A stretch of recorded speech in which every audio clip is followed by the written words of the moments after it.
Good morning, everyone, and thank you for joining us for this lovely CLE, Florida's Playbook on Vexatious Litigation. We're not going to take it. We have a little pre-session survey for you all to take. If you could scan the QR code or click the link to go to our questionnaire, or you can go to join us at menti.com and use code 734-44816 to take our survey. Welcome, everyone. My name is Steve Lester, and we welcome you to the Florida Bar Standing Committee on Professionalism's webinar, Florida's Playbook on Vexatious Litigation. We're not going to take it. Vexatious litigation is a real problem when pro se litigants file lawsuits and motions that are baseless and clog up the court system. They often sue judges that rule against them, send hundreds of emails to the court, which cause clerks, opposing counsel, and the court to waste time managing the process.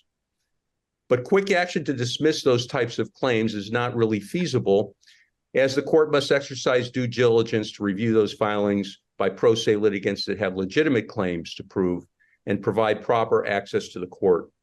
Now, many in the community think that, hey, what's the problem? There's already some legislation that addresses this. Florida's Vexatious Litigation Law, Section 68093 Florida statutes, which you're going to hear a lot about today. But this belief is a false sense of security. And it's reminiscent of a quote by the famous Australian director, Baz Luhrmann, who was asked, why do you create these fantasy movies and why do people come to see them? And he said, because there is a belief that things are better, more incredible, and more wonderful than they actually are. And that is, in fact, the case with respect to this statute on vexatious litigation. You're going to hear a lot about the shortcomings. If people cannot qualify it as a vexatious litigant, then maybe you have to go and assert the inherent power of the court. Well, who better than to help navigate through this minefield of problems with vexatious litigation than our panel? Shardeen Hill, who is currently the chair of the Standing Committee on Professionalism for the Florida Bar. She is past Florida Bar Counsel, and she is also a solo practitioner in Brayton, Florida. Shardeen will share some of her experiences in vexatious litigation with us during this seminar. Ashley Davis, we are fortunate to have her. She is Chief Deputy General Counsel for the Florida Department of State. She's handled many of these cases involving vexatious litigation, including those associated with election law, which is a real hotbed for controversy. We are pleased to have Paul Regensdorf with us today. Paul has been practicing for more than 45 years. He's handled very sophisticated business commercial litigation matters throughout the state of Florida, and he has been a steady member of the rules committees for the Florida Bar and has a unique perspective concerning vexatious litigation. He's going to talk to us about some history about the statute and some shortcomings associated with it. And then the Honorable Monique Richardson of Leon County. Judge Richardson was appointed by the Florida Supreme Court to serve on the work group on sanctions for sham and vexatious litigation. Judge Richardson is going to talk about her findings with respect to the work group, what they found, what they recommended, and is also going to give her a unique perspective as a judge that handles a lot of vexatious litigation cases that come before her.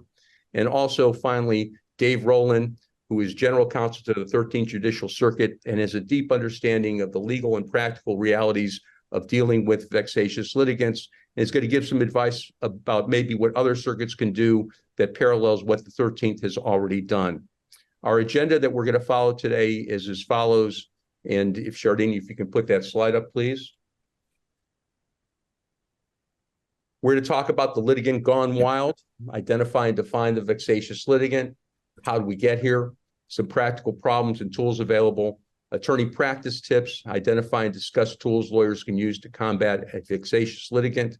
Court practice tips to identify and tools for judges and court administrators. The lawyer is a bad actor, using local professionalism panels or file bar grievances. And then we're going to recap and Q&A if we have time with some key takeaways and audience questions that you will put in the chat, and we will volley them to you. But in the meantime, why don't we kick things off and maybe talk about a real world example of a vexatious litigation that you were involved with to kind of set the table on the ugly part of this vexation litigation. Well, we're actually in luck. So our survey results today, thank you all for participating again. We have, out of 26 that answered the first question, 12 government attorneys with us today, 13 private practice attorneys, and 1 member of the judiciary. Of those who answered the second question, whether they've had experience with a bad litigant before, 19 people responded, 18 said yes, 1 was unsure. Of those who answered the vexatious litigant, whether they've experienced with a vexatious litigant before, 8 people answered that question, 7 said yes, 1 said that they were unsure.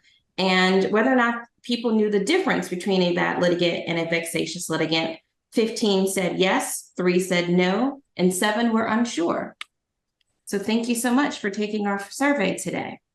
So Shardine, maybe you can now tell us about the ugly situation that arises with vexatious litigation in a real world setting. Thank you, Steve. So in 2016, while I was a Florida bar prosecutor, I came across or was assigned a case that fell in my lap, if you shall say, from a Florida licensed attorney. Of course, the bar proceedings, we handle complaints against Florida attorneys. Well, she happened to have a personal dissolution of marriage case that had involving minor children. When the case was originally filed in 2008, she had lawyers on her case. She became pro se in the case in March of 2013 after a remand from an appeal to address specific issues. Once she was pro se, she wanted to relitigate the issues that had already been final, which ended up causing issues on a remand, not to have been heard or scheduled for over 3.5 years. In that particular case, there were over 2,700 docket entries in the case, the majority of which happened after she became pro se. Between September of 2013 and November of 2015, she had actually filed 10 motions to disqualify several judges in the trial proceedings, mainly after adverse rulings had occurred. In December of 2015, one of the trial judges entered an extensive order, which also limited her filings in the post-dissolution proceedings, and basically stated that any new filings had to also be signed by a member in good standing with the Florida bar other than the plaintiff. She was also sanctioned in order to pay over $18,000 in attorney's fees to her former spouse's lawyers for having to defend against her egregious, meritless, and frivolous filings. The court found that 49 of the filings at that time had been egregious and meritless. She also had abused the emergency motion process. In total, throughout the proceedings, she had also filed 22 cases with the Florida Supreme Court regarding the same underlying case. 16 cases were filed with the second DCA regarding the same underlying case. And of course, she had the bar proceeding. In all 3 venues, she would constantly file unintelligible pleadings. She, in the bar proceeding, listed witnesses that could not properly be identified. She also did not follow case management procedures. So in the end, she did end up with a suspension. I believe she is ultimately disbarred because not following through with other Supreme orders in the bar proceeding case. But was this person really a bad litigant or a vexatious litigant? That's what we're going to find out today. All right. Thank you, Shardine. So let's talk a little bit about the history of the statute, the litigant gone wild. And to do that, I'm going to ask Paul Regensdorf, of course, who doesn't have many opinions on these things. I'm going to ask Paul to provide a little bit of history about the statute and, from his view, some of the shortcomings that we're going to talk about today. Paul? Thanks, Steve. Good afternoon, everybody. Before I start into that, I just want to touch on one other point. You folks are all getting CLE credits today, general CLE, but more importantly, you're getting professionalism CLE credits. And a good chunk of what I'm going to talk about at the end of this program is the obligations of lawyers as professionals. So I want you to keep that in mind when you listen to some of the war stories and other problems you hear during the case. In that regard, I want to thank the Center for Professionalism that Florida has, the Henry Latimer Center for Professionalism, for setting this up along with the bar. Most people don't remember Henry Latimer. I knew him not only as a judge, I knew him before he was a judge, when he was representing people in a very underserved community on a little matter that most lawyers wouldn't have touched. A professional in every sense of the word. So let's talk about the statute and vexatious litigation, remember two concepts. A vexatious litigant is a defined concept under Florida statute 68.093.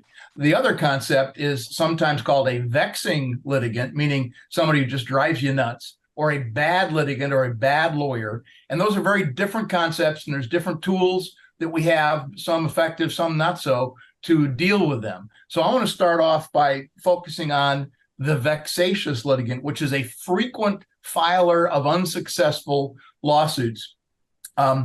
What got this started is not the recent work group that the Supreme Court appointed a couple of years ago, but about 25 years ago, the private sector, large entities, probably AT&T or FPL, one of those large companies that gets sometimes harassed by unhappy customers, about getting sued all the time for their accounts or whatever. And as a result of that action by the private bar lawyers, the Florida Bar's business law section, along with Rick Gross, who was on the section at the time, drafted a statute, 68.093 in the year 2000, to try to address that problem if they could.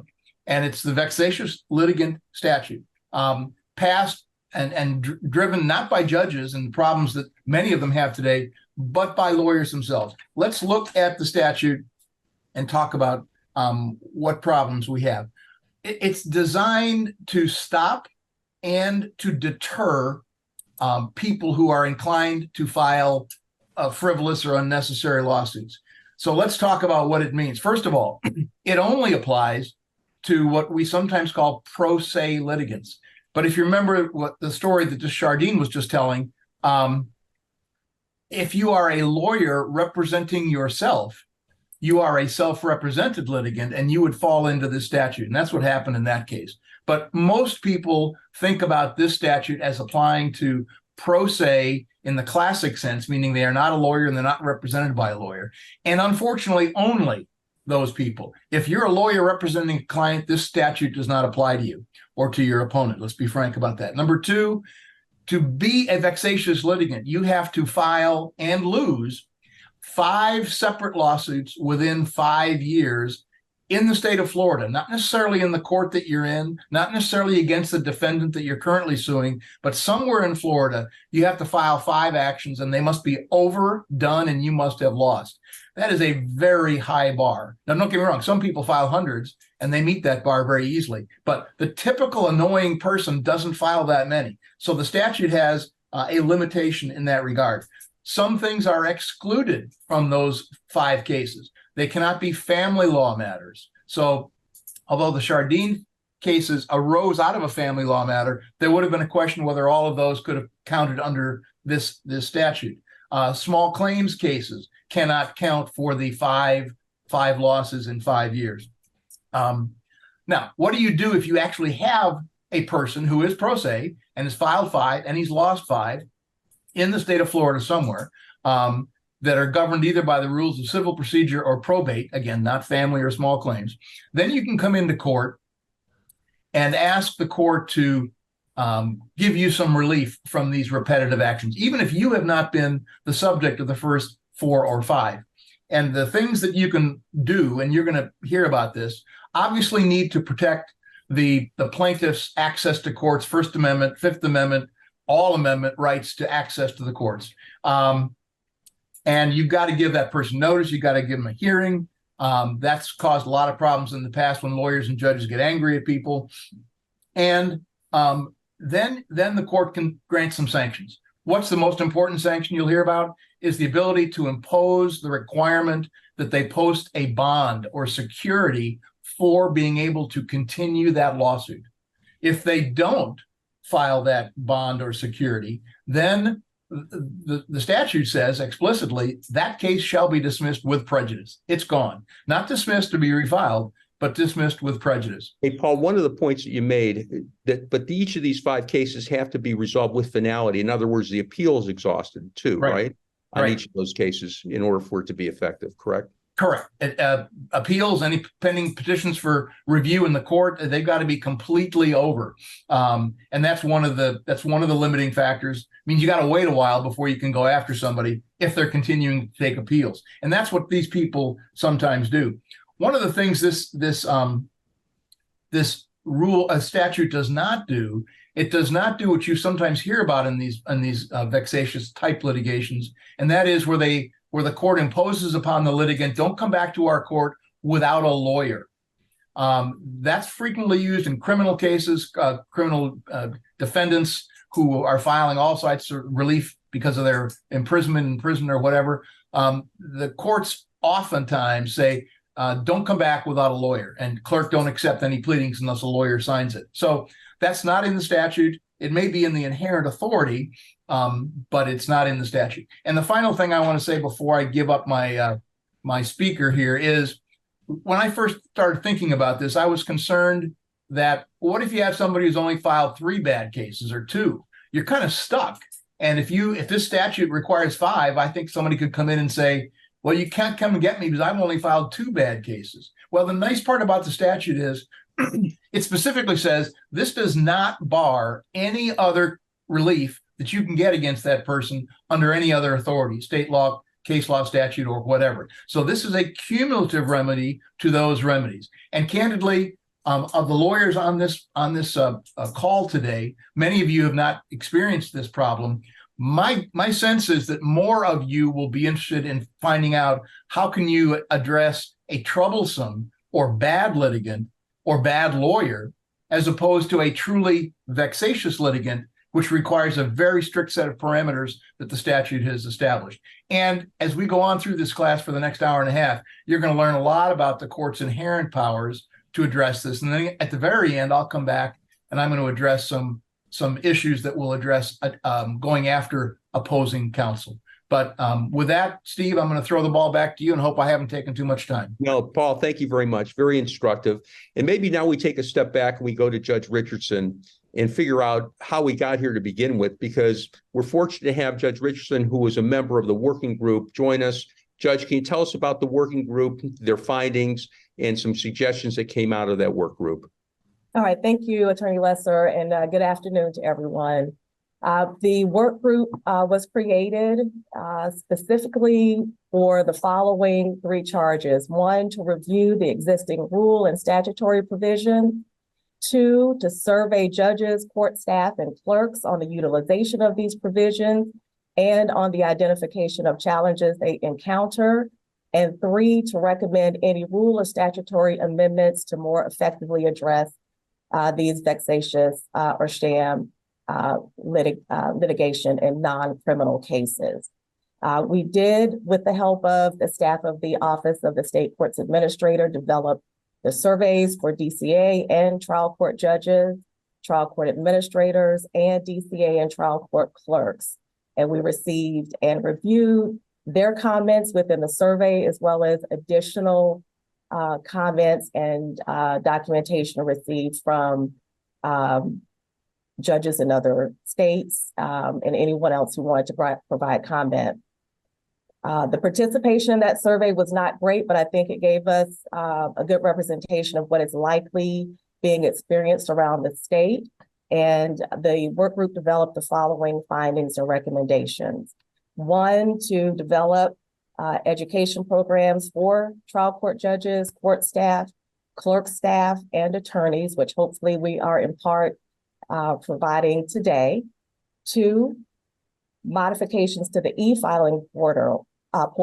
One of the issues is the number of emergencies that vexatious litigants often file, and to hopefully have the portal develop some sort of mechanism to require that emergencies only be filed in certain circumstances, as well as other e-filing portal recommendations. 3, review by the relevant bar rules committees to determine if amendments are needed to address the lack of provisions for sanctions relating specifically to rules 1.140, 1.150, and the corresponding family law rules. And 4, potential statutory amendments for the legislature to consider, including the creation of public records exemptions for scandalous, sham, and other improper matters that have been stricken from filings, improvements to the vexatious litigant law as a whole that would expand the provisions to address a wider population of vexatious litigants. As has already been indicated, the 5 within 5 can be difficult to meet in many situations, as well as the consolidation of many statutes that address improper litigation in order to improve user awareness and the ease of use. The report was filed with the Supreme Court. I think it's an interesting read if any of you are interested in that, as well as the comments that were provided by the various survey takers. All right, thank you, Mr. Lesser. Thank you, Judge Richardson. That's very helpful. So let's go to Dave Rowland now. So Dave, you've heard Paul's recitation about the history of the statute. I think that he talked a little bit about what things have to be utilized to qualify a litigant as vexatious. Dave, what if you're asserting that there's a vexatious litigant out there, how do you go about showing that to a court, or what kind of research do you have to do in order to make that show? Thanks, Steve. Good afternoon, everyone. So to follow up on what Paul was talking about, there's essentially a checklist in the statute dealing with who a vexatious litigant is. And so it's a person who has filed 5 cases, as you've heard, within 5 years, civil cases. And the statute talks about the person having commenced, prosecuted, or maintained the civil cases.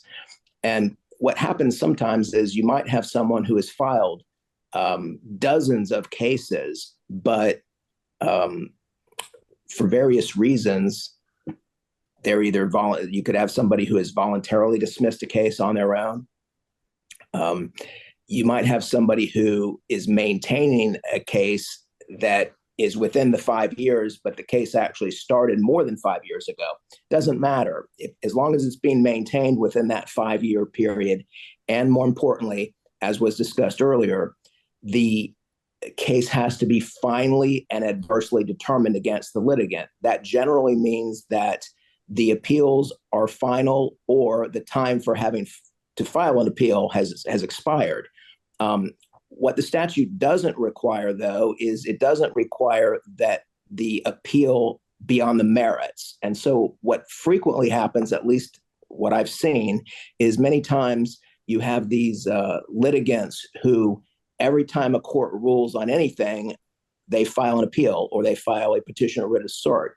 And once it's filed over there, they don't prosecute the case. And eventually they get an order from the appellate court telling them that if they don't file their brief or file their petition within a certain period of time, that it will be dismissed. And so if the appellate court dismisses an appeal for lack of prosecution, that, in my opinion, and in some of our trial court's opinions, meets the definition of having finally and adversely determined against the litigant. The way to bring it to the court's attention, you essentially need to spoon feed the court. My suggestion would be you create a table, and you create, in the table, you have the 5 cases. You indicate what the status of the case is and how it was finally and adversely determined against the litigant. Now, it's not to say that a vexatious litigant may not have any legitimate claims. Very often we've had a litigant here in our circuit who actually had a couple meritorious claims, but then she continued to file lawsuit after lawsuit after lawsuit. And it essentially started when she was prosecuted criminally she was a doctor who prescribed narcotics to a patient, but she was actually filling the prescription for herself and for her boyfriend. And so she was prosecuted, she was convicted, and she thereafter lost her medical license. So she was suing the Florida Medical Board. She was suing all of her attorneys for legal malpractice. And she originally had a lawyer who was filing her initial medical for legal malpractice against them. And then she would sue that lawyer. And so this litigant, one of our judges found that they did meet the definition of vexatious litigants because she had had 5 civil cases within 5 years, but she actually had a couple meritorious cases. So just because somebody may have meritorious cases doesn't mean that they cannot be declared a vexatious litigant.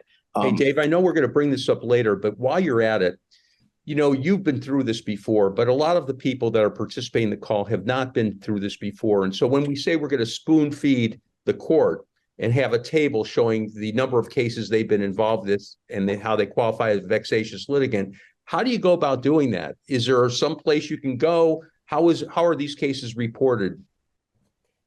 It takes a lot of work. I will say that you do have to do a lot of work. Now, the one place I would suggest that one might start is contacting the clerk of the Florida Supreme Court. Under the vexatious litigant statute, once a litigant has been declared vexatious by the court, the clerk is required to send the order up to the Florida Supreme Court, and the Florida Supreme Court keeps a registry of all vexatious litigants. I checked the registry last month. There were approximately 100 vexatious litigants. Some of the litigants, their names are listed more than once because there were different counties within circuits. There was at least one vexatious litigant in all 20 counties. So my suggestion would be check with the clerk of the Florida Supreme Court, see if the person's already declared vexatious, because one definition under the vexatious litigation law is if somebody has already been previously declared vexatious, then you can seek the court to either, we'll discuss later, either file a pre-filing order or require, as Paul said, security, a bond before allowing the litigant to prosecute their case. If you check with the Florida Supreme Court and there has not, the litigant you're looking for has not been declared vexatious already, I will tell you it's going to take some time. I mean, you're going to have to look through either your circuit or your county's court clerk's docket system to see if they have any cases pending in your circuit. Sometimes I will say this, it's helpful to just do a Google search, because the litigant in our circuit, in the 13th Circuit, we had found out by just merely doing a Google search that she had also been declared vexatious by a court in California. It doesn't count as one of the 5 cases here in Florida, but it's helpful to have that information to know who you're dealing with. It seems to me that's like a benchmark. You know, you have to establish that they have this history. And I think this goes back to the education aspect that the work group came out with about educating people on how they can go about showing that a party qualifies as a vexatious litigant. So Dave, thanks for sharing that with us. Let's go to, Ashley, I want to turn to you for a minute, because similar to what Jardine had described with respect to her involvement with one of these cases, you've had a lot of involvement, especially in the area of election law. And when I read some of your suggestions and about your descriptions about how certain vexatious litigants are requesting that people be exiled from the United States for what they did here, it brought to me that maybe you have some practical examples you can describe for the group, along with how do you actually, what the impact is of these cases on the judiciary and on the legal system itself. Yeah, thanks, Steve, and good afternoon, everyone. Defending against a vexatious litigant is hard. It takes a lot of patience and confidence to just ignore really the mayhem that the litigant is going to cause, and to keep a strict eye on only those arguments that you need to make to get a final resolution. If anyone has experienced a vexatious litigant before, they know that their sort of MO is that they won't take no for an answer. They will refuse to accept rulings against them. And this refusal tends to take the form of the following pattern. When their requested relief is denied, the litigant will move for rehearing and be denied multiple times. They'll move to disqualify the judge. Jardine had the same experience. They'll be denied multiple times. You know, they don't just move just once. They can't be told just once. These things happen multiple times. Then they may very well add the judge, the attorneys, and the clerk staff as parties to the litigation. And then the new judge will inevitably deny some sort of relief, and the cycle is going to start again. In the midst of this, they'll file multiple appeals and original actions for extraordinary writs against the court, against the attorneys. Their successive motions and appeals will inevitably confuse the clerks, and that may result, I know in one of my cases, it resulted in an appeal of one final order in one case, splitting into two cases in the DCA because of the confusion caused by filing notices of appeals multiple times and harassing the court staff. Actions may also be dismissed multiple times just because the litigant continues to file. You've got to be able to keep your head down and ignore this type of behavior. In just one case I've defended against a vexatious litigant, I filed just 3 motions: a motion to dismiss, a motion to stay discovery pending resolution of that potentially dispositive motion, and a motion to declare the litigant to be vexatious. The vexatious litigant, on the other hand, they filed multiple objections and multiple motions to strike each defendant's motion to dismiss, and there were many of us. They moved to expedite the proceedings, then moved to reschedule the expedited hearing that was set at their request. When the litigant's motion to reschedule their requested hearing was denied, the litigant filed multiple notices that the hearing was a sham and illegal, and therefore somehow canceled by the fact of that litigant's notice that the hearing was void. When that didn't work, the litigant moved to disqualify the judge multiple times and was denied multiple times. In the midst of all of this and 75, 85 long, argumentative, abusive emails within just a 6-month span, the motions to dismiss were largely granted with prejudice, but the litigant had an opportunity to amend. Like David pointed out, these folks sometimes have meritorious claims. And just because they're vexatious and abusive doesn't mean that they're necessarily wrong on some of the points that they make. So they had the opportunity to amend, and they did, but the amended complaint was 3,075 pages. It continued to include defendants and claims that were dismissed with prejudice. It added the judge and attorneys as parties, requested $17 trillion in damages, and the permanent exile of each defendant from the state. This amended complaint was quickly stricken as redundant, immaterial, and scandalous, and the litigant was declared to be vexatious under the statute because they met the 5 and 5, and their further filings were rejected by the clerk. But this is the kind of abusive waste of resources that makes the litigant vexatious. It's not bad behavior. This is absolute abuse. And the reason that this should be stopped in order to protect the constitutional right of other litigants to access the courts. All litigants have a right to access the court, and those rights must be balanced. And this includes the other litigants in the case with the vexatious litigant, as well as in other cases over which the judge in your case is presiding. Responding to every abusive, nonsensical filing and email you're going to get from a vexatious litigant is just going to exacerbate that waste of resources. Ashley, it sounds like you're asking for attention during all this. I mean, is that what your takeaway is? Is that the vexatious litigant often just wants attention by somebody, and so they file all these motions? And if that's the case, what should you just do? Nothing?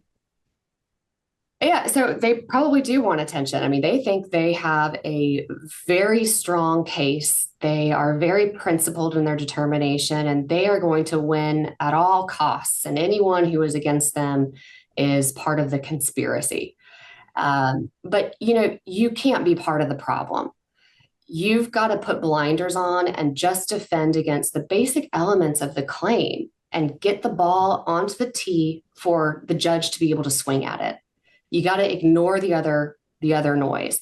I'd say, in the words of one of the OG Real Housewives of New York, Countess de Lesseps, quote, "Be cool. Don't be all like uncool. Let the vexatious litigant burn themselves out and not you." Thank you, Ashley.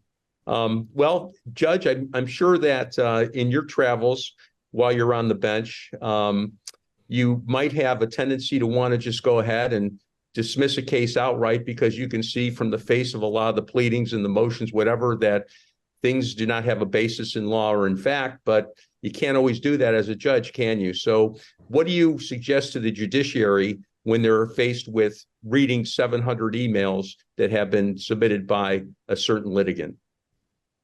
Thank you. So we definitely want to do our due diligence before just skipping straight to the end and finding them to be vexatious litigants and dismissing the case. How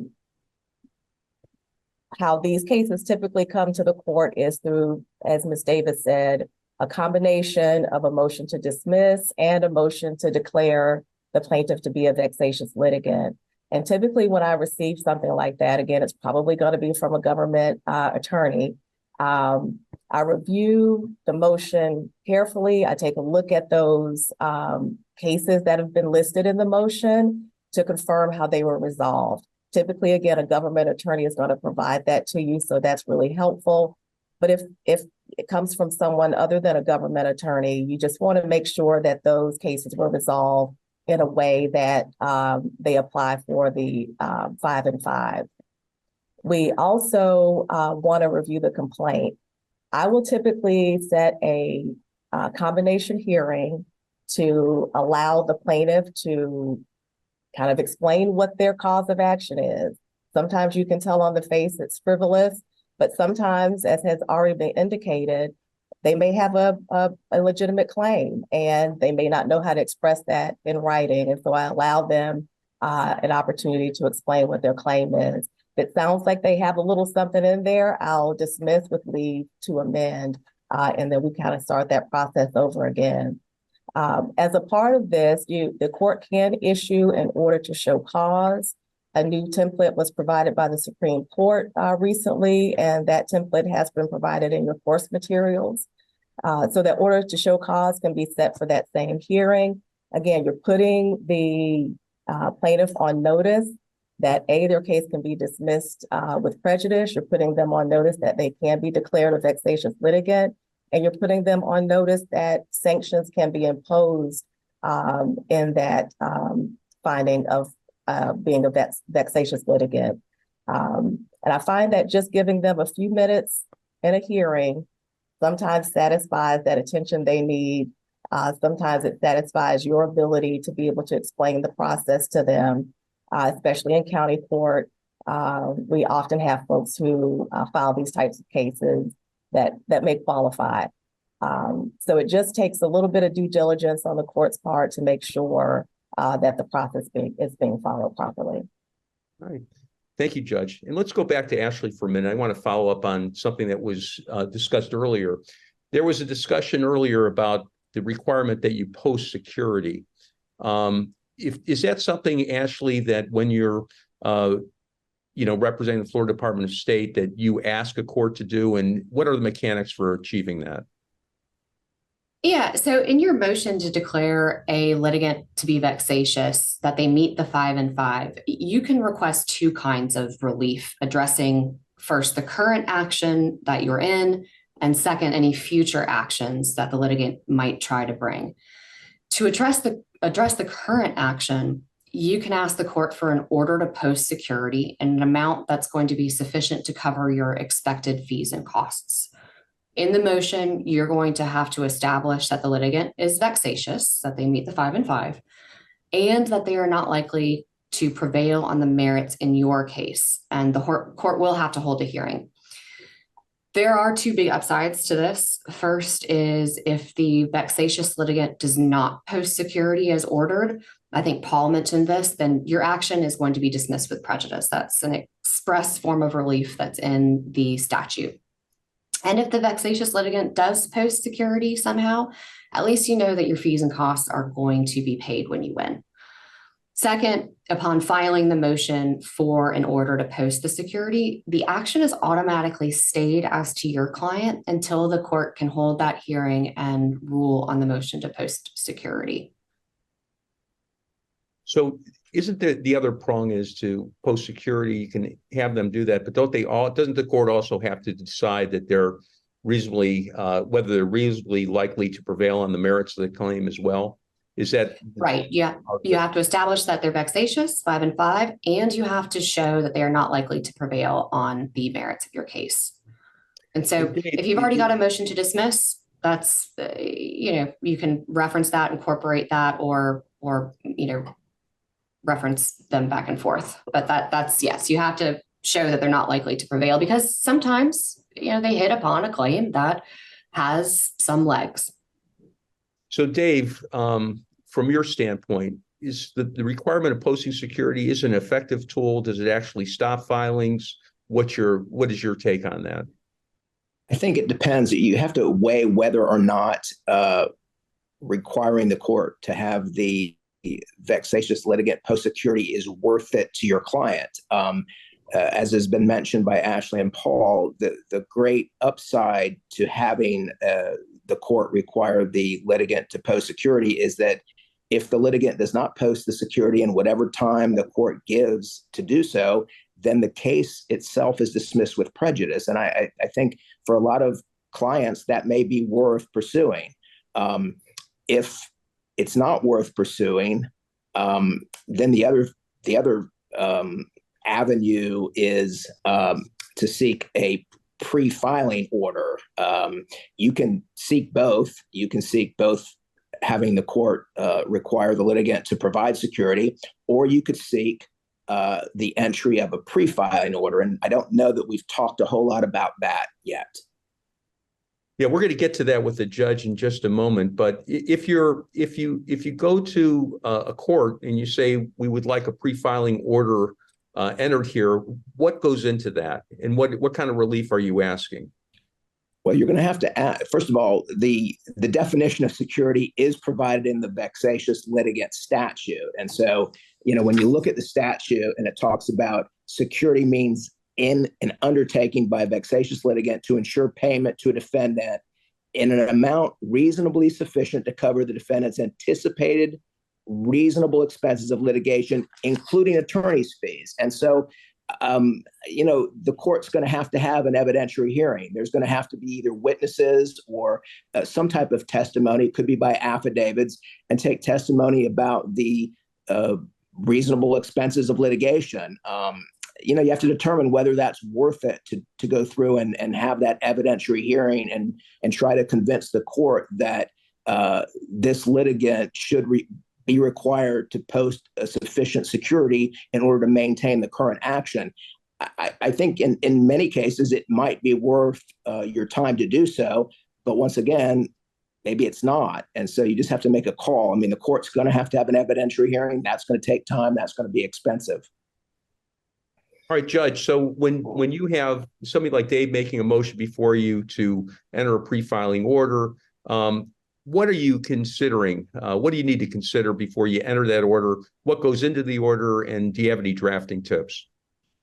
Sure. So specifically, the section that we're talking about is subsection 4, where the court on its own motion, which is great news, part of the statute that permits the court to do it on their own motion, or the motion of any party to enter a pre-filing order. This would prohibit the litigant from commencing pro se any action in the courts of that circuit without first obtaining leave from the administrative judge of that circuit. And it is punishable by contempt of court by the administrative judge of the circuit if that order is violated. The administrative judge is supposed to grant leave only upon showing that the proposed action is meritorious and is not being filed for the purpose of delay or harassment. And again, the administrative judge within that subsection is also given the authority to require security with the filing. In terms of drafting tips, it's best to be as specific as possible with regard to the history of the case and why you're entering the pre-filing order. For instance, the number of emergency motions that have been filed, the number of repetitive motions that have been filed, just a good history so that it's protected on appeal. And so, Dave, I know that we're going to talk about this a little bit more later, but in the 13th, they entered their own administrative order here. Can you talk a little bit about that and about the pre-filing aspect of it?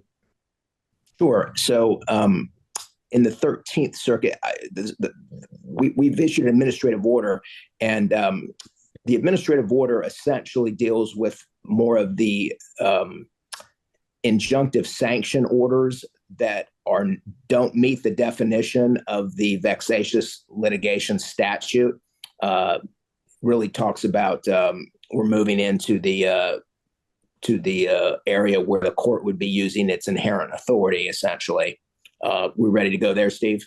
Yeah, we are. Okay. We're going to go there in a moment. I want you to kind of tee this up for us, Dave, just so people will know that what the 13th has done. Okay, sure. So in the 13th Circuit, we were having some trouble with some vexatious and vexing litigants. And what we did was we wanted to make sure that if a court decided that they wanted to enjoin a litigant from filing any further actions or any further documents within a specific action in a pro se capacity, they were going to be required to have a member of the Florida Bar sign it.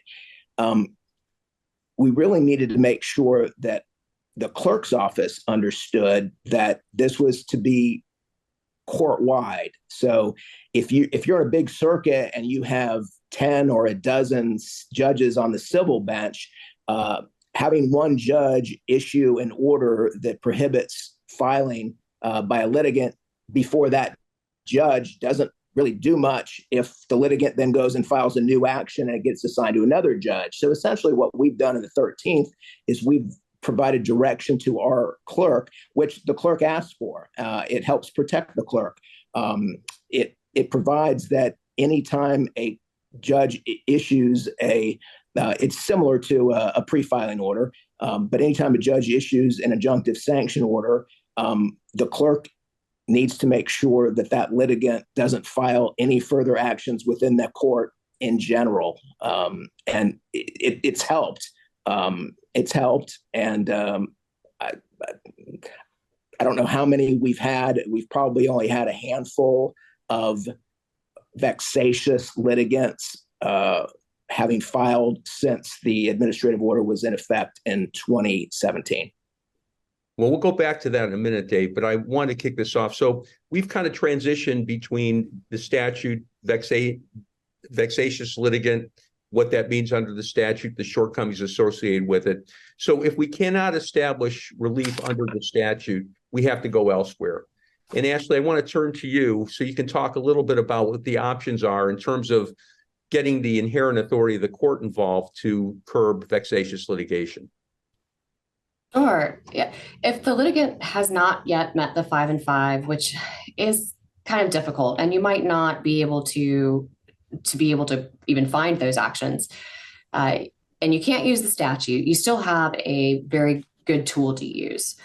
It is well established that the courts have the inherent authority and duty to limit abuses of the judicial process by pro se litigants, regardless of whether there are any statutes like the vexatious litigant law or rules making the abuse illegal or otherwise subject to sanction. This authority is grounded in Article 1, Section 21 of the Florida Constitution, which protects the right of all litigants to access the courts. There must be a balance among all litigants' rights, and therefore one litigant's right may need to be limited by the court in order to protect and preserve another litigant's right. So when a litigant abuses the right to pro se access by filing, these repetitious and frivolous pleadings, they necessarily diminish that ability of the court to devote their finite resources to the consideration of legitimate claims. Every paper filed, whether legitimate or not, requires some portion of the legal system's limited resources.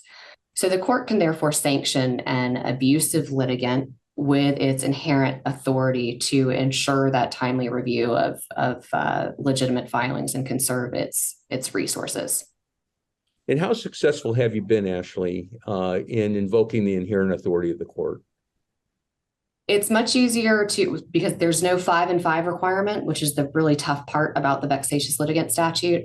It's much easier to invoke the court's own inherent authority. And sometimes you'll get the court to invoke its own authority to limit, we know they can limit page limits, successive filings and things like that to sanction a litigant just in ordinary circumstances. And I think that the courts have been readily willing to use their inherent authority, at least in the actions that I've handled. It's not too hard to get them to do so when they've been added as a party. But there's a difference. Do you find that courts are somewhat hesitant to do it on their own? Is it better, do you think, if counsel brings it as a motion to the court, because courts might be reluctant to do so on their own? Right. The courts are already on thin ice of getting added as a party, the judge and their clerk staff, and they're already being subjected to abuse in the filings, just like the attorneys. I think it's incumbent upon the attorneys to do the labor of coming up with that motion and pointing out that, they don't meet 5 and 5 for the vexatious litigant statute, but hey, they've got a whole bunch of wild litigation in California. They've got 2 or 3 actions that are pending that involve successive motions and frivolous sort of filings and abuse, and lay that out for the court and show them all of the authority, the case law that supports the use of that authority to make them comfortable and feel secure in being able to use that to sanction the person. You referenced in your example about, hey, they have these cases pending in California, where otherwise, where we have the repository that Dave talked about, where you can go to the Supreme Court and get a list. You don't have that here because you only have maybe someone that is filed once or twice and they don't qualify as a vexatious litigant. So how do you gather that information? Do you just go on social media, Google search? What do you do? Well, luckily, as a government attorney, I have access to, for the state court system, CCIS, the Comprehensive Case Information System. I'm probably getting the acronym wrong, but I can search a person's name in that system and find all of the cases throughout the state that are associated with them, which makes it much easier for me to find 5 and 5 for someone than it would be a private individual. But they make messes of court dockets, so it's still a bit of a hunt and search. I can also go on, and I'm sure everyone has access to this, the PACER system, and enter in a name and see all of the actions that they might be a party to throughout the federal courts. But that does come with a cost, the PACER fees associated with that, and a Google search. Okay. Dave, can you add any additional insight about how inherent authority can be used? I think what I do is I follow up with the example that Chardine brought up at the very beginning of our program, and she talked about that litigant that was representing herself in a dissolution of marriage action, and that was a vexing litigant, and she'd only represented herself, I believe, in that one case, and she certainly wasn't going to meet the definition of a vexatious litigant under the statute, but yet she was causing havoc in that case. For the opposing party, for the opposing counsel, and for the judge. And so I think, the court's inherent authority, we really don't want to use the court. The court doesn't want to use its inherent authority except as a last resort. But sometimes the last resort is what's needed. And sometimes I think you can convince a court. You got to remember, the court is also dealing with all of the documents that are being filed by this vexing litigant. And so the court is sympathetic, and I think the court would welcome anyone who seeks to have a litigant to have an injunctive sanction order issued against the litigant. There are some procedural requirements in order to get that done, and I'm sure we'll talk about that in the future. But I think it is helpful. It's necessary. I mean, even if it's in one case, and it happens a lot in dissolution of marriage cases, it really does, where they just, as Ashley was talking about, some litigants just won't take no. Some litigants just won't accept the court's decision on any matter at all that's adverse to them. All right, thanks, Dave. So we've talked a little bit about, inherent authority up to this point. Judge, what is the impact on the judiciary? And do you talk a little bit about how you use case management orders relative to inherent authority? Sure. So as has already been indicated, the impact on the judiciary is the really time-consuming impact on not only the judge, but the judge's staff and any other court staff, the clerk's office. Emergencies are filed for everything.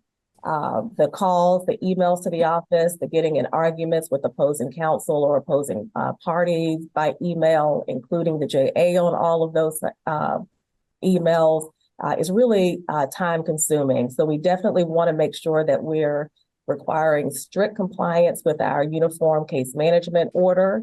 We want to follow that as closely as we can, and sometimes we can resolve these things even quicker if we stay on top of those things. So the dismissal for lack of service, which a lot of our DOC inmates have difficulty with. So we keep our court staff, they stay on top of dismissing for lack of service. They keep on top of lack of dismissal for lack of prosecution on those cases that are just sitting there, but haven't been moved again, typically by our DOC inmates. So again, we want to make sure that these orders are followed. We want to make sure that these litigants know what types of sanctions can be imposed and what you're likely to impose based on what their history looks like. If they meet the 5 and 5, but they really have 25 other cases and they've just never been declared a vexatious litigant, we want to just make sure we get to that final order as quickly as possible. Judge, these are pro se litigants. So do you treat them do you give them any more leeway than you would, anyone else that comes before you and appears before you in a case? I do. I do give them a little more leeway. Again, we want to make sure that we're protecting their right, their access to the court. And some just don't understand. They file and file cases and they just don't understand that they may have a claim in one respect, but not others. And so that's why I think that 10 or 15-minute hearing in the beginning, just to see what's going on, helps them, it helps us, and it helps the other side. And sometimes if there's a lawyer on the other side, they can hear what those lawyers' arguments potentially are going to be in any forthcoming motions to dismiss. So Ashley, what's your reaction to giving the pro se litigant a little bit more leeway when you're embroiled in one of these cases? Absolutely, you should give them leeway. It's that balance of access to the courts. And, vexatious or vexing doesn't necessarily mean wrong. We have a duty, the court certainly, to justice, we as attorneys to justice, and making sure that we properly defend our clients, to be very lenient in reading their pleadings and their filings to find, is there something there that I actually need to respond to? And by no means do I mean that you're supposed to ignore possibly meritorious claims. No, that's exactly what you're supposed to be responding to, but only that you should be responding to. The rest is what you're ignoring, the noise that isn't going to help you put the ball on the tee for the court to swing at it. Thank you. So, Paul, we've talked a little bit about the impact on the judiciary. Why don't we talk about now the impact on the litigants with respect to these types of cases when inherent authority is involved? Okay, thanks, Steve. Well, let me go back and raise one small point and then a couple of others, and then I'll let others come back and whack me on the head when they get to talk later. Just a question. The security under the statute for vexatious litigants, truly statutory vexatious litigants, it says it can be in an amount equal to the costs and attorney's fees. I think people on this call probably think that means that they can then get their attorney's fees if they prevail. I have a question as to whether that sentence, which says you can require the posting of security for fees, including fees. I'm not sure that gives the right to fees if that person wins the lawsuit, unless the underlying action allows for an independent claim for fees. I raised that question. First of all, I checked. We have no vexatious litigants on this call, so I'm not trying to give them a defense. But if you are seeking your fees under a security bond or posting, having gotten it, and then you win, just be aware of the fact that I do a lot of attorney's fees work. I have a serious question as to whether that language of posting a bond is also a substantive right to attorney's fees. Point number one. Yeah, I don't know that there's a serious question that you still have to have the basic statutory or contract authority to be entitled to your attorney's fees. It's certainly not expressly giving you that right to attorney's fees. It's just having the litigant, put up some skin in the game. My point, Ashley, is why then does the court have the authority to require the posting of a bond for something that there's no ultimate responsibility for? It's like saying, I'd like you to post a bond to cover the mortgage payment on the defendant's mortgage. Well, but Judge, I'm not suing about the mortgage. I don't care. I want you to post a bond for that amount of money. I'm just raising the question that the amount of security tied to fees may be linked, as you just said, to having an underlying basis for fees in the lawsuit if you win. Small point. Think about it. Go ahead. By the way, I saw Dave grimace during your explanation, Paul, so I wondered if he had any comment. But that's okay, Dave. I checked. There are no vexatious litigants on this call. Only people fighting against them. So we're okay. And don't spread the news. That's just point number one, a thought. Secondly, Ashley's point, I think it was, a vexatious litigant is also a bad litigant, is also a vexing litigant. So they drive you nuts. But what I want to kind of focus on in just a minute is that I think, other than the government lawyers, we have a very high percentage of government lawyers on this call, and they may actually, like Ashley, see truly vexatious litigants. But the typical civil litigator on this call is going to be much more likely to run into somebody where you need the inherent authority of the court. And I think to a certain extent, if you don't have to meet the 5+5 rule of a vexatious litigant under the statute, you will find courts more willing to gently put a hammer down. And I think that's important. Maybe not a dismissal, but limitations, restrictions, things that the judge might not have. So don't forget that inherent authority. There are materials in the materials that have been circulated that will help you get into the law of inherent authority. I'm going to give you some concerns on the other side, just as I did with the attorney's fees in a minute.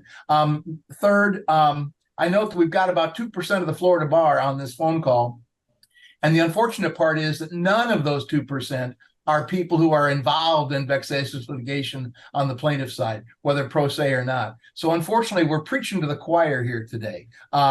The statute, which was written 25 years ago, was written by lawyers, but the work group that stimulated this process, this professionalism class, was not bar driven at all. It was driven solely by the judiciary, staffed solely by the judges, and they questioned only the judicial staff about their view of the problems. And that's because I think they're looking at this as a really, really bad problem for judges. But folks, it is also bad for private lawyers, whether it's a 5-and-5 litigant or whether it's just a really bad, annoying litigant. So what I'd like to do for just a few minutes, if I may, is to give some, I'm going to call it soft thoughts and soft suggestions about the impact on lawyers, because some of these things really need to be thought about. And when you face one of these, you'll understand what I'm talking about. First of all, when it says impact on litigants, I think we need to divide that into two parts.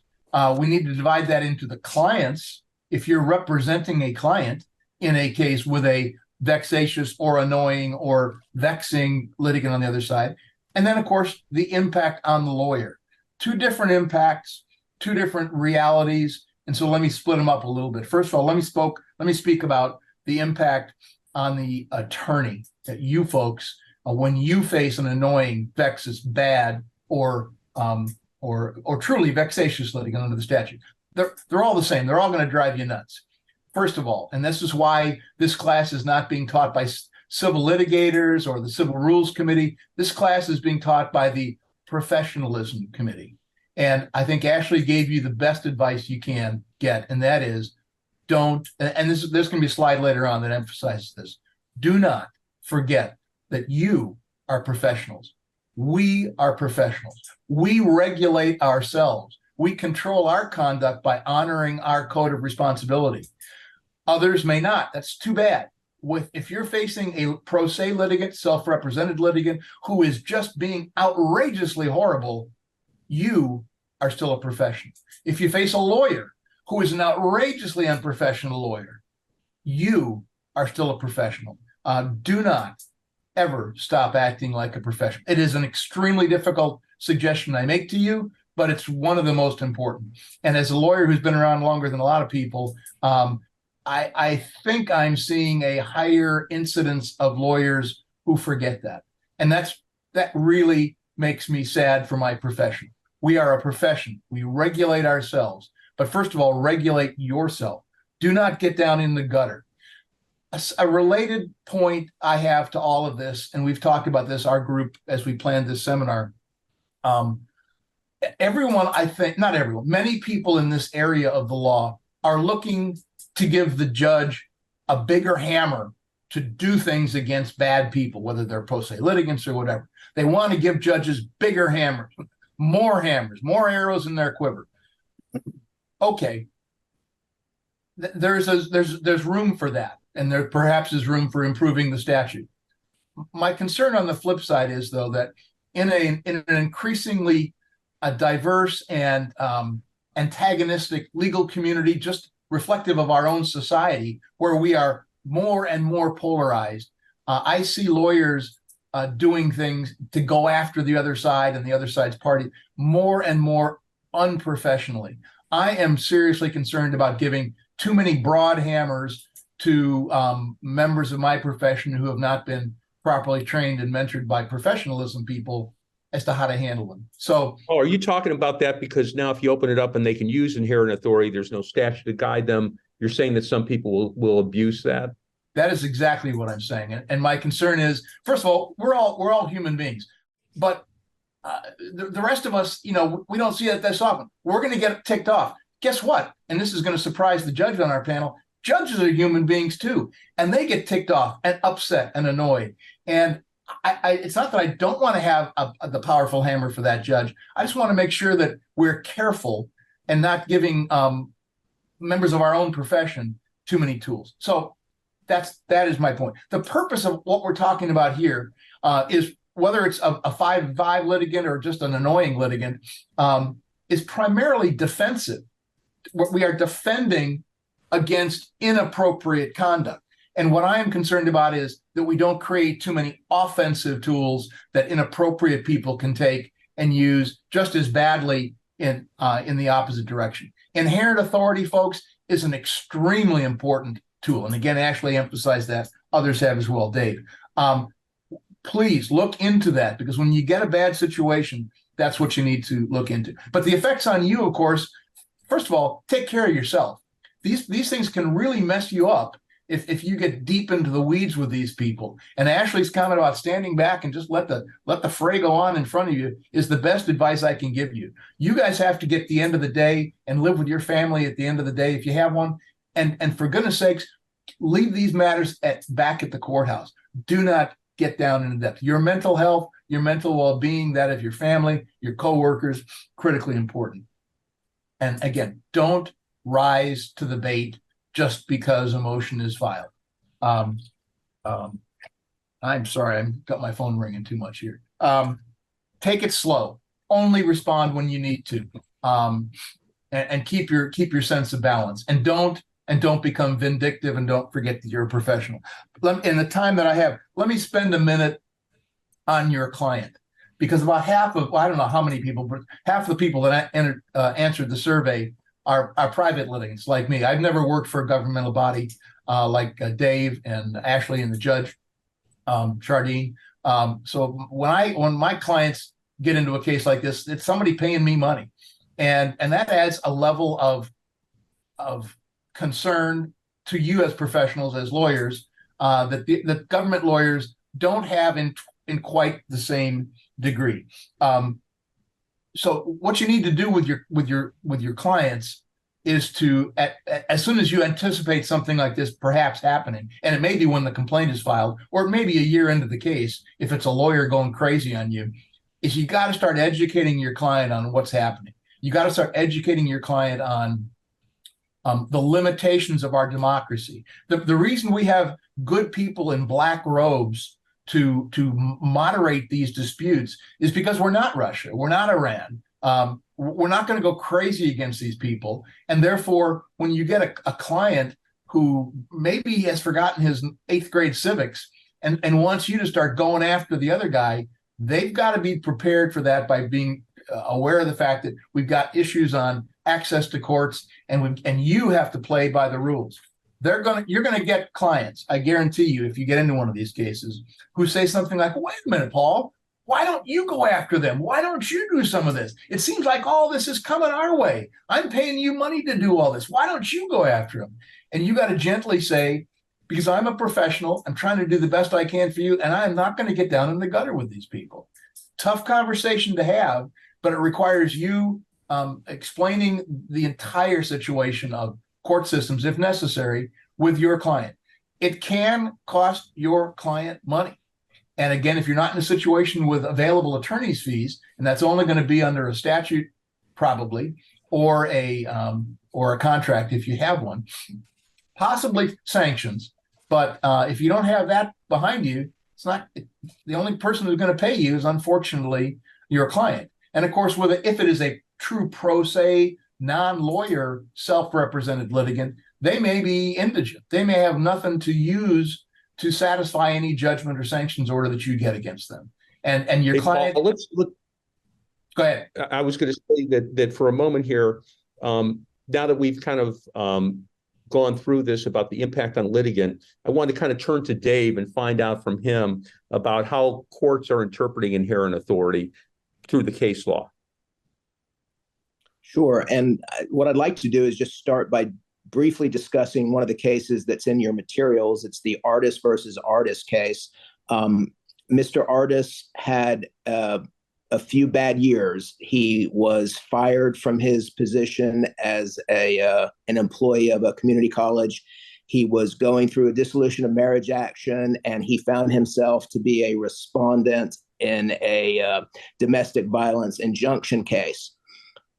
And he represented himself in each one of those 3 cases. When the trial judge ruled against him, he would file appeals. He would file appeals and he'd file motions in the appellate court. And he filed so many motions that the appellate court finally had enough and issued an order to show cause as to why he should be allowed to continue representing himself in the appeals. Now, you have to understand, before he went to the appellate court, he had sought 5 motions to disqualify the original trial judge. The first 4 were denied. The last one he filed against the original trial judge was granted. So now we have a new judge. He filed 12 motions to disqualify the successor judge. And the Artis case that's reported is an appeal of it's an order on a petition for writ of prohibition for the denial of a motion to disqualify, the 12th motion to disqualify the successor judge. And what the first district court said is, at some point in time, enough is enough. And so it issued an order to show cause. And Mr. Artis, in response to the order to show cause, he filed a document entitled Motion of Disgust and Similar Sentiments of Loathing. And he expressed his displeasure with all of the rulings of the trial court and of the appellate court. And so the appellate court, and Paul will want me to mention this, the appellate court used a rule of appellate procedure that allows for sanctions, but it also indicated that it used its inherent authority. And so I think this opinion is one in which trial judges can also use as far as supporting their inherent authority to sanction litigants when it's appropriate. And Dave, were there a couple other decisions that that you can point to other than the artist case that our participants would be interested in knowing about? I think they're going to be part of the materials or the resource materials we're providing. Sure. The first case is State versus Spencer, and that was I believe it was a 1999 Florida Supreme Court case. And the issue in the Spencer case was essentially whether or not a trial judge, in limiting a pro se prisoner's right to file successive post-conviction relief motions, had to have an opportunity to be heard. And the Florida Supreme Court, in based on their conflict jurisdiction, held that yes, prior to issuing a sanction order against a prisoner litigant, that notice and an opportunity to be heard was necessary. And the court had indicated themselves that they had previously done this in circumstances. I mean, if you read the Florida Supreme Court opinions, they're issued, I think, every Thursday around 11 o'clock. You know, they're frequently issuing order show causes to prisoners and essentially allowing them to show cause why they shouldn't be prohibited from filing future matters with the Florida Supreme Court unless a lawyer files it. And so that has become the standard. There's some case law out there. It's not included in your packet, but there's case law out there that indicates that the same standard applies in civil cases. So prior to a judge issuing an injunctive sanction order or prohibiting a pro se plaintiff from continuing to act pro se, the judge has to issue an order to show cause and has to provide the litigant notice and an opportunity to be heard. One of the cases in there is the case of Harris versus Gatt.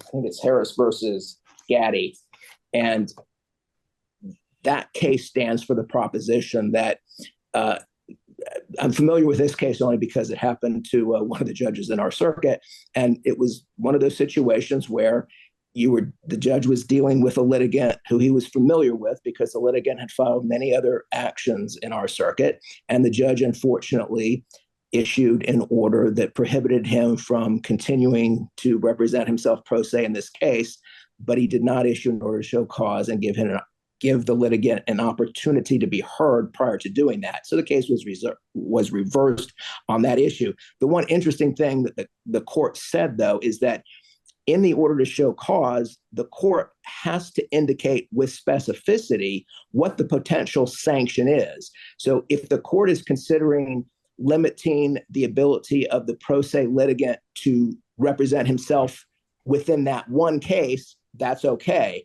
But if the court's going to consider prohibiting the litigant from filing any future actions, then the court needs to make sure the trial judge in his order to show cause or in her order to show cause needs to indicate that that's a potential sanction. And I think if you as a lawyer who are seeking one of these injunctive sanction orders against a pro se litigant, think about that. Make sure that your judge, think about what sanction you are seeking. Are you only seeking the prohibition of this litigant from filing any future matters in this case? And if so, fine. The court may decide on its own motion to seek the prohibition for filing any future actions also. Dave, and we don't need to revisit the 13th because we already talked about that a little bit, but on the sanctions issue which you're talking about, there are some sanctions you can stop them filing unless they have counsel representing the party, correct? And Correct. Also, you can also remove their indigent status. Can you talk about that a little bit? That's one of the things where a lot of times, and I will tell you, in state court, we don't have the luxury that they have in federal court. In federal court, my understanding is there's a rule of civil procedure that if a litigant seeks informa pauperis status, the magistrate gets an opportunity to review the underlying action. And if the underlying action is frivolous, or if it seeks some type of damages against a defendant who is immune from lawsuit, the case is dismissed and it's never served upon the other party. Unfortunately, we don't have that same rule in state court. And so when you have a litigant that continually seeks indigent status and is declared indigent by the court clerk, that is one of the sanctions that the court can use and has used, and that generally is a very effective sanction, because if the person cannot file as an indigent and has to pay the filing fee, it really gives the litigant pause to determine whether or not his action is worth the cost of the filing fee. And Paul has just circulated a good inherent trial court inherent authority case, Clark versus Barney, 355 Southern 3rd, 976, First DCA 2023, that may be of interest to our participants today. So, and Dave, thank you for that explanation. Appreciate it. Let's go over to the judge for a moment. Judge, you have had a lot of experience dealing with correctional facility matters involving inmates. Can you talk a little bit about your experience and about the issues that arise from that issue? Sure. Most of our cases coming from inmates in DOC are against DOC itself and employees of the Department of Corrections. So it may be against specific corrections officers, secretary of the department, or anyone else that they feel like adding to those complaints. So if you happen to be representing one of the other defendants, just know that often the Attorney General's office will do quite a bit of legwork for the court in terms of helping to establish the person to be a vexatious litigant. As Attorney Davis already indicated, they do their statewide searches. They will include those cases that are applicable to the statute within their motion to dismiss and their motion to declare the plaintiff to be vexatious, making it pretty easy. So we generally set those for hearing, again, put the plaintiff on notice of what the potential sanctions can be. I will enter an order requiring them to appear by Zoom, which the facilities have not had any issue complying with in most cases. And I give them an opportunity again to be heard and make a decision on if they want to continue proceeding prior to any imposition of sanctions. We have the use of section 944.279 of the Florida statutes, which talks about these vexatious litigants and the types of sanctions that can be imposed by the Department of Corrections. If those types of orders are issued, those orders are forwarded by the clerk to that facility, and then that facility can go through its process to determine whether a forfeiture of any gain time can be imposed. All right, thank you, Judge. Let's now pivot a little bit and go back to the concept of the lawyer as a bad actor, because we've been talking about pro se litigants quite a bit, although Paul did at some point in time talk a little bit about the impact on litigants. But what happens if you have the lawyer is the bad guy here? Paul, you've done a lot of work with respect to professionalism of lawyers. We've been discussing the pro se litigant, but what if the lawyer is also complicit? Well, that's a big problem. Now, when I say a big problem, first of all, I must give credit where credit is due. The Clark v. Barney case, it's not like I know all the law of inherent authority. That was given to me by Ashley Davis, who I view as my queen of such law. But that is an excellent case as far as inherent authority. When you're talking about the lawyers, and we're talking about the lawyers on the other side, because the 100 and some people on this call, none of you are these bad actors. But when we slide over and we're talking now about your opponent, it's a little bit different because, first of all, the whole statutory construct we spent an hour talking about just not applicable unless that lawyer happens to be acting pro se. Now we're talking about your opponent, the opponent of you, who is himself or herself representing an opposing client. You step into this realm and you need to start looking back at rules of procedure, Florida rules regulating the Florida bar, and much more importantly now, in fact, exclusively now, this inherent authority that slides over top of all of that for the judge to control the case so that every party gets a fair shake and no lawyer gets to control the proceedings in an inappropriate way.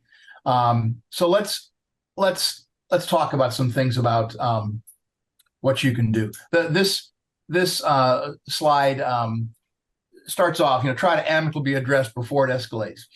Obviously, that's what's being a professional is. There are I don't know, 3 or 4 separate wonderful publications that the Professionalism Committee and others have put out over the years. There's a code, there's a guideline, there's a I just look up the word professionalism in Florida bar. There are some wonderful look up litigation requirements for professionalism. Your circuit may have one. There's all kinds of things that you can use where good members of the bar have tried to legislate bad actors. And before you just go, first of all, go and try to address your opponent with those matters, the codes, the standards, the guidelines. They're not always black and white. They're a little less than crisp, but they're at least a tool to use in going to your opponent. I got to tell you, it's sometimes very difficult, or let me change that and say it is often very difficult. If you've got a lawyer on the other side who, for whatever reason, just that's his or her modus operandi, the amicable addressing of the issue in an email or a phone call, better a phone call than an email, better face-to-face than a phone call. I'm not suggesting it doesn't ever work, but it is not a highly successful device always. So let's talk about a couple of other things. First of all, and the most important, in my opinion, other than the vexatious litigant stuff, is 57105(1). That's Florida statute 57105 subpart 1. It's the Rule 11 of state courts.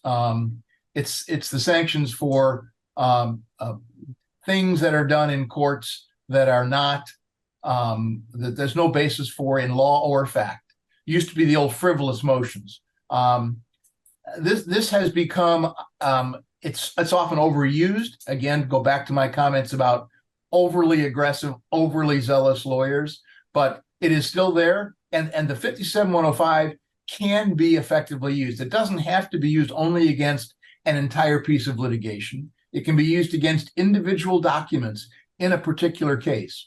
But you have to follow the procedures of 57105, and that is there has to be a safe harbor letter. You have to give your opposing lawyer the opportunity to cure his or her mistake by filing a document that's not right. Then you have to give them the statutory period, I think it's 20 days, to cure that before you can file the actual motion. You need to send the other side your motion, but then you don't file it until the expiration of the waiting period, the safe harbor period, and then you can file it with the court. Now, I do think these are sometimes too often used, but the fact is, when they're used appropriately, they can be very effective.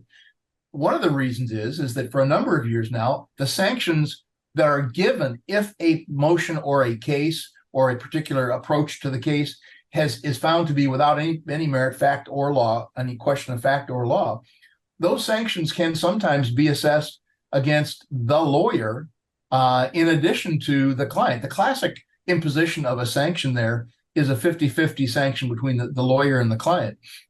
But if it is a pure question of law, if some lawyer is asserting not a factually based argument, but some legally based argument that is just, a bunch of crap, if that happens, the other client is not going to be punished for that. Only the miscreant bad actor lawyer if a motion is ultimately filed. Again, please do not take this as my recommendation that we all start filing 57105 motions, but nevertheless, they're there. So you should know it. It's sort of the ultimate device to have. There's a couple of other things that are less useful, but nevertheless, they're there. They're mentioned as the judge discussed the work group's report, this vexatious litigation work group that started all this. There are two civil rules, 1.140 and 1.150, that both contain motions to strike. Well, 1.150 is only a motion to strike a sham pleading or redundant, scurrilous, whatever. You've seen those. They first of all carry no inherent penalty.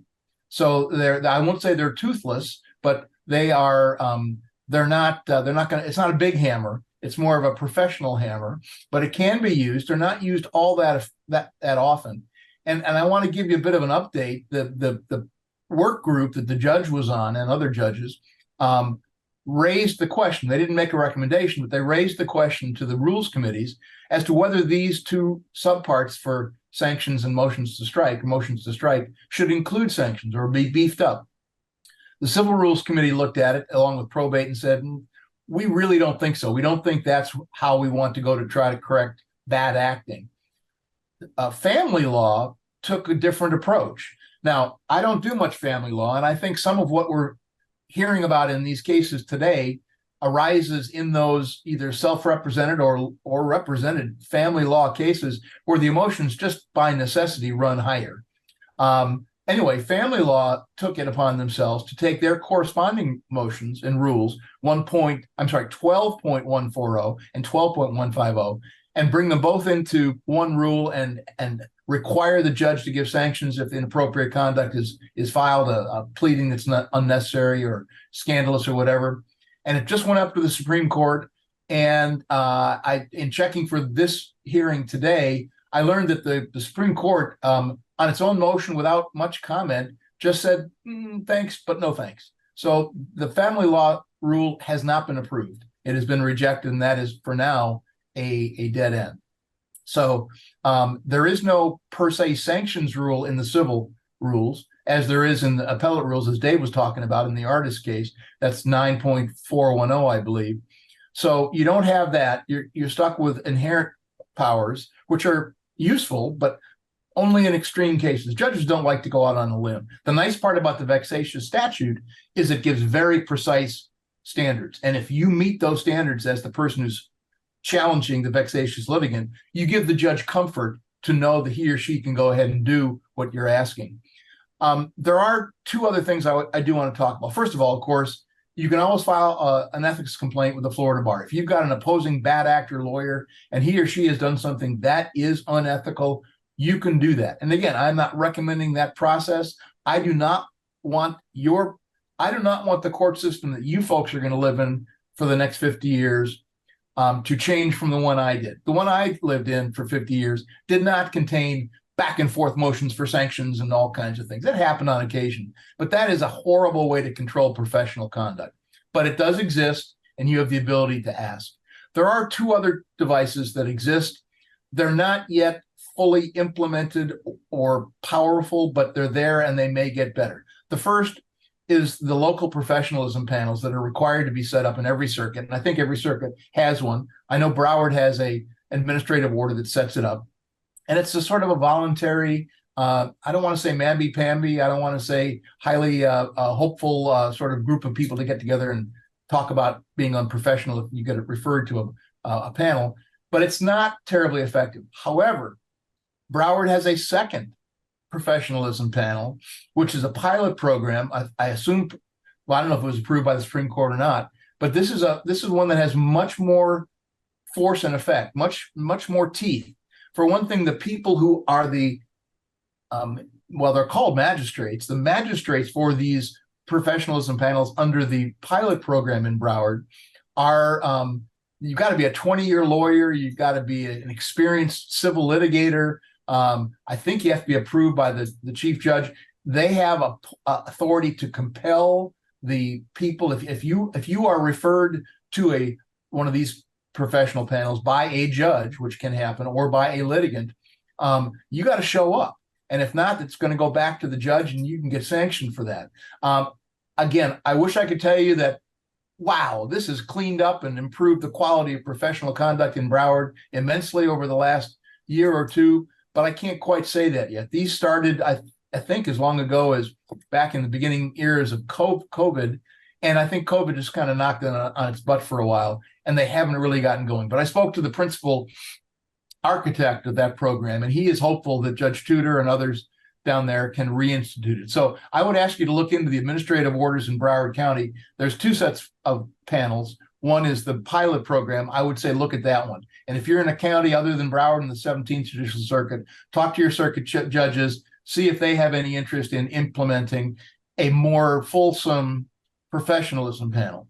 Again, I would hope that our solution, or part of a solution to get out of the situation we are in, is not bigger hammers, but more professionalism. I'm not a Pollyanna. I don't think necessarily it's going to work for everybody, but I think that's the better way to get rid of these bad actors, as opposed to the vexatious litigants who are not subject to bar sanctions.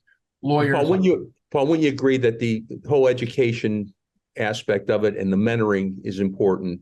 And I think I don't know about the education. I mean, you can schedule all the seminars in the world, and we've got 85 people, and I guarantee you none of these people have been bad actors or are rarely bad actors. We're preaching to the choir. However, and you and I have talked about this, Steve, we both grew up in large legal organizations. That could be a law firm, that could be a public defender, state attorney, attorney general's office, legal aid. I think the power of mentoring, the power of learning what it's like to be a professional from professionals who've been there for 5 years, 10 years, 20 years, 30 years, 40 years, 50 years, whatever the number of time. I don't think there's a more powerful tool in helping young lawyers become good lawyers than that. Sadly, I believe that statistics show that the number of young lawyers coming out of law school who get the benefit of that degree of mentoring is going down. And, more people are hanging up the shingle and learning their practice of law from the guy across the hall who said, oh, yeah, I did that once and I got a lot of money for it. And that's the way they do it. And then, of course, if you're in a small firm, you have less financial security, and there's all kinds of pressures on those lawyers. Steve, your point is an absolutely excellent one. I think we have, and everyone's tried to establish functional mentoring programs, and it's very, very difficult. But I urge all local bar associations to enhance that activity. Specialized bars, same way.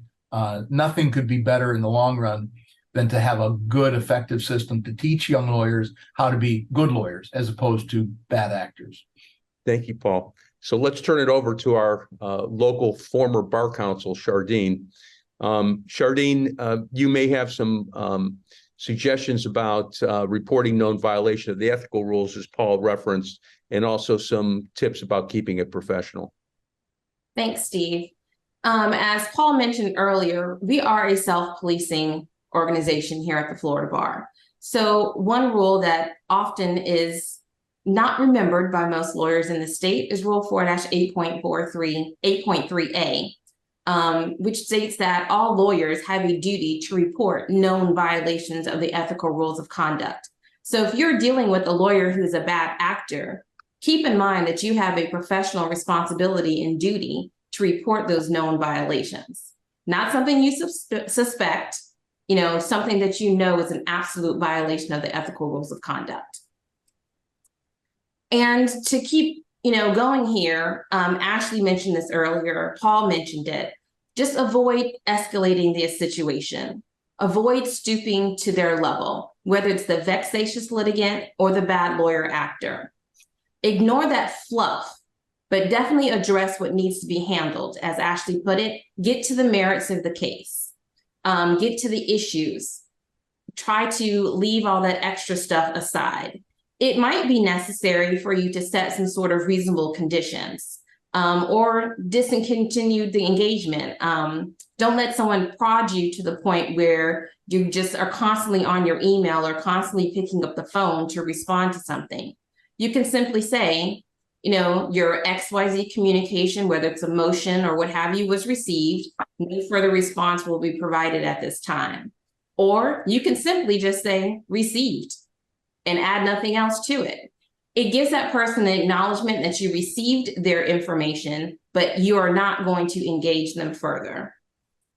You also indicate at some point, if it gets to the point of complete harassment, please only communicate with this office in writing, or you may only communicate this office in writing. But I would caution starting that way. I've noticed some attorneys that have actually started that way after maybe 1 or 2 communications.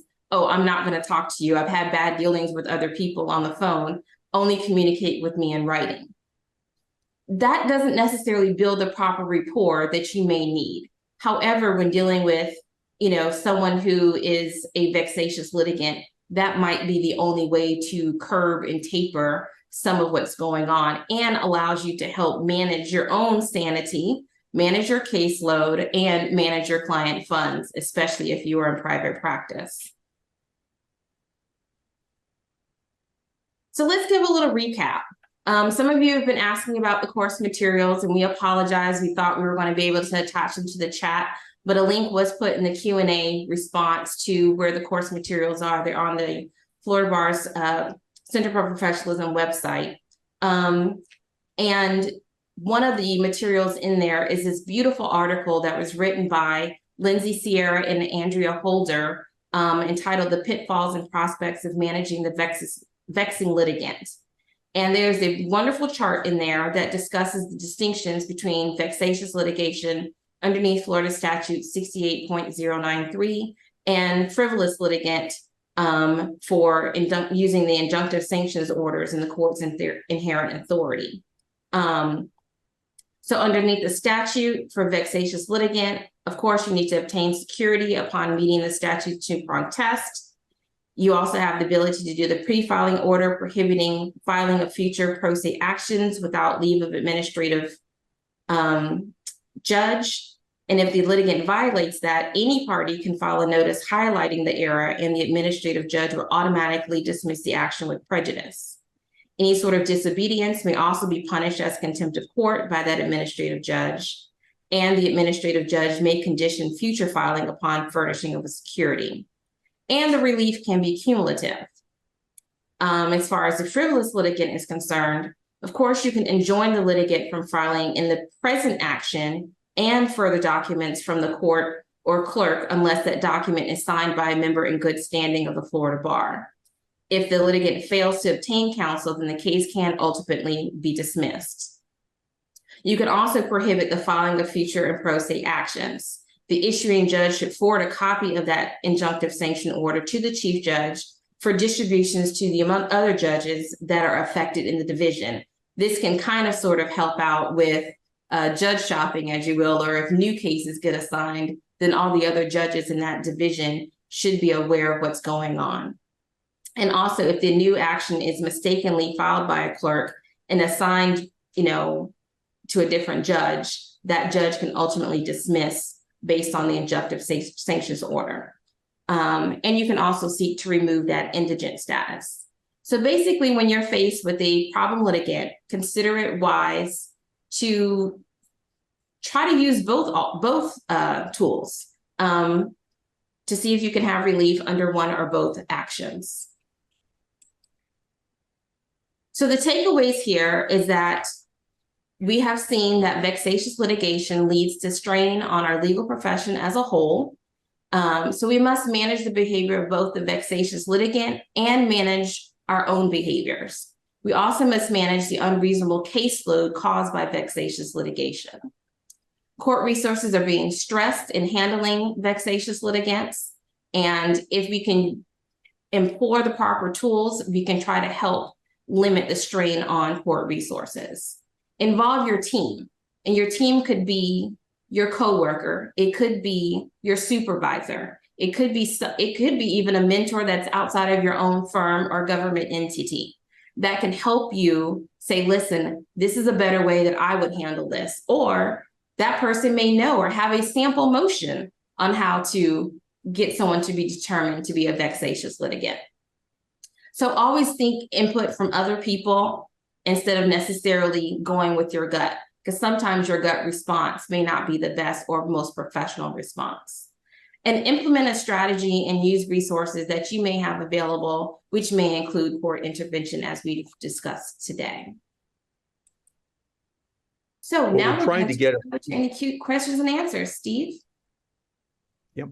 We're trying to get our Q&A to work. Hopefully we can get some questions from our participants today. But one question that has been teed up already is that if we were going to reform 68093, what would be first on your list? Let me go around the horn. Let's start with you, Ashley. Thanks, Steve.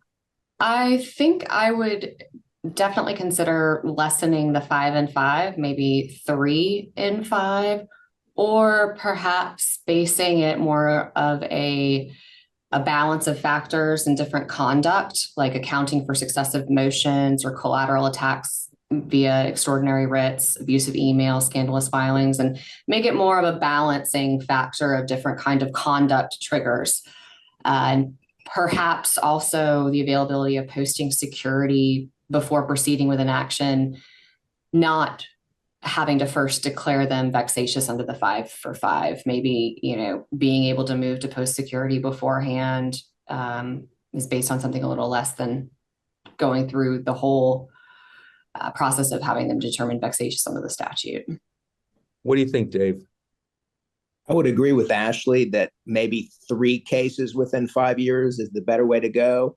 My other suggestion would be right now the statute prohibits one of the 5 cases being a case that was initially filed by a lawyer, but then the lawyer withdraws and the litigant continues to be self-represented. And I will tell you that litigants, self-represented litigants who have money and can afford filing fees and afford attorneys, sometimes they just hire an attorney, file the case, and then there's usually a dispute between the client and the lawyer withdraws, and then the client then maintains what may turn out to be a frivolous action. I think maybe that would help if that wasn't disqualifying. But Dave, why 3 and not 2? Or why 3 years instead of 5 years? Well, I will tell you because the statute requires that the action be finally and adversely determined. And, unless the appeal is going to be dismissed for lack of prosecution, the time it takes for an appeal to conclude, it takes time. And I don't think it's, I think it's very difficult to get 5 and 5, as folks have acknowledged right now. I mean, the couple times we've used it in the 13th Circuit, it was only because the litigant had filed dozens of actions, and it just so happened we were able to take a snapshot at a point in time, and there was 5 and 5. But it's very difficult right now. I think 3 and 5 would help stem the tide of frivolous actions by what really are vexatious litigants, but we can't call them vexatious unless they meet the statute. So have we actually found, is there any other jurisdiction that has a similar type of law in the books? And if there is, do they have a different definition? Do we know? I'm not aware. I haven't looked into other states about their well, actually, I take that back. I'm generally aware that other states have similar vexatious litigant laws, but I couldn't tell you right now the specifics of what their 5 and 5 is. Okay. And Judge, your time on the working group, there must have been some opinions one way or another about whether the statute was good, needed to be changed, or what reforms. Anything you can share with us? Sure. I'm going to answer your previous question first. The report that the work group submitted did include the Senate staff analysis for this statute, and it actually referenced that it was based on California's vexatious litigation statute, which was originally enacted in 1963. So there is some information on where this came from and where the language came from. To answer your other question, I think what attorneys Davis and Rowland indicated is a part of the fourth recommendation that came from the work group is to really broaden the population of who can be a vexatious litigant by either reducing the number of cases or the length of time, which is currently the 5 years. Well, I know that Paul loves this statute, but I have to ask him what he thinks. Paul? Yeah, I don't. My personal feeling is this statute is a laser shot to solve a small laser shot problem.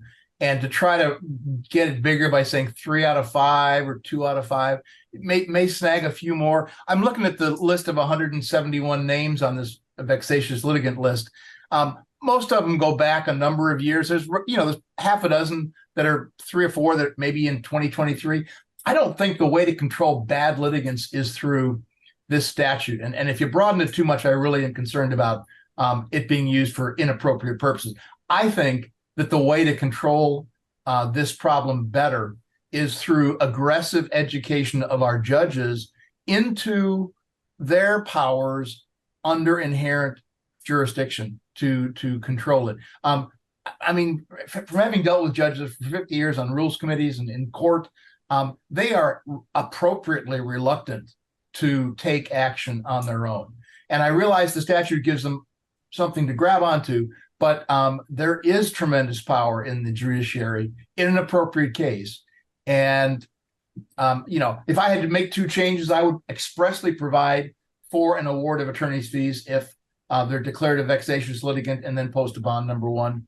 And I would also add an alternative power of the court to say, don't come back and file anymore unless you get an attorney. That's what appellate courts do, but trial courts don't have that express authority. That's not going to give you many more vexatious litigants under control. I think that it's going to take aggressive, appropriate education and expansion of the judiciary's understanding of their rather substantial powers under the inherent powers.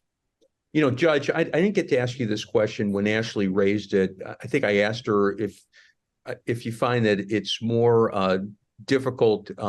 Was your experience that usually you had to file a motion to get the court to do something as opposed to the court acting on its own with respect to inherent authority? What are your thoughts on that issue, Judge, in the real world? I would say in most cases, it's going to be based on a motion being filed and this being brought to our attention. Okay. One thing I wanted to ask Chardine a bit about, Paul had mentioned the mentoring aspect to assist lawyers in promoting appropriate behavior. I know that past President Gary Lesser of the Florida Bar, that was one of his main initiatives. Chardine, can you talk about that aspect? Thanks, Steve. Yes, I think mentoring is very, very important. I happen to have about 4 mentors myself, some of whom I'm very, very grateful for. But the Florida Bar does have the counsel-to-counsel mentoring program, which did come up underneath President Lesser. And it's open. Applicants can register. You can go to the Florida Bar's website to click on the process on how to register for that.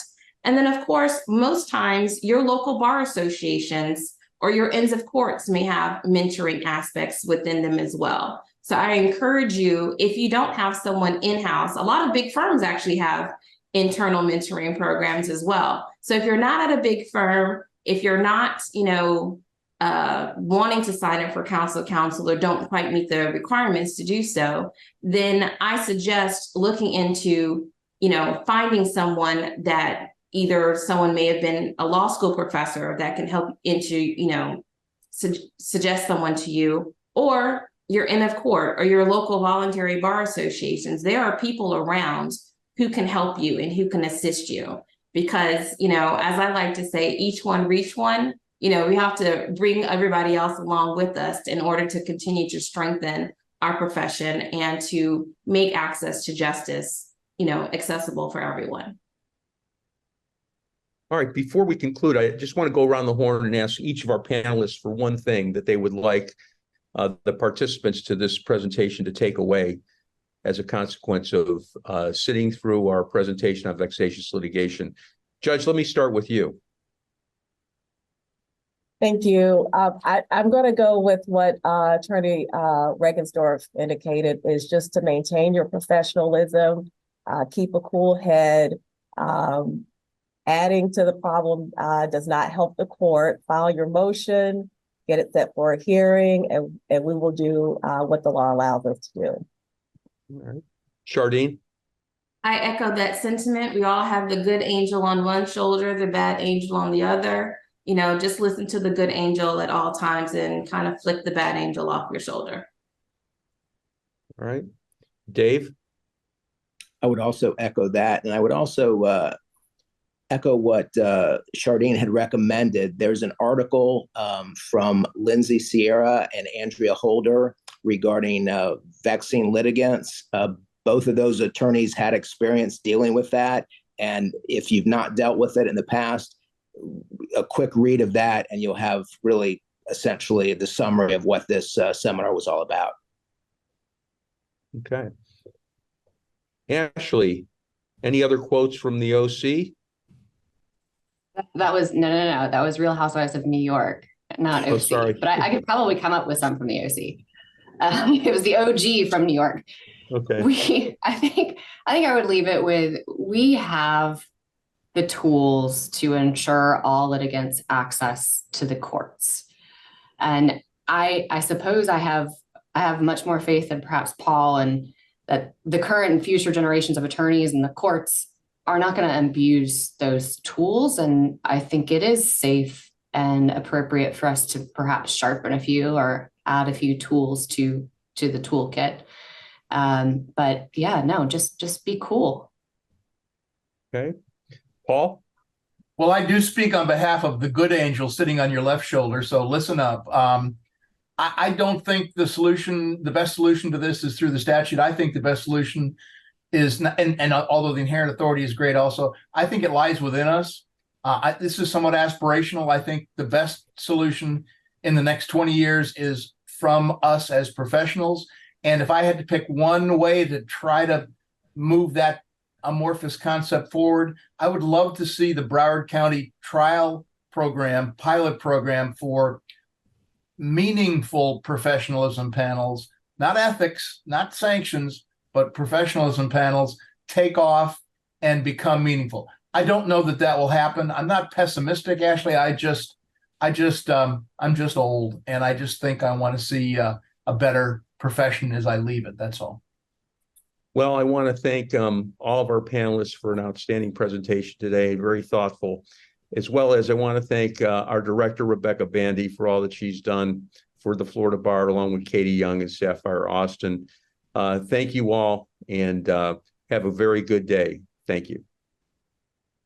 Thank you again. The course number for the CLE I was going to say is 8166, and it gives you 2 hours of CLE credits, including professionalism, and CJE credits are pending at this time. Once we have learned what the CJE number is, we will send that out and post it onto the website.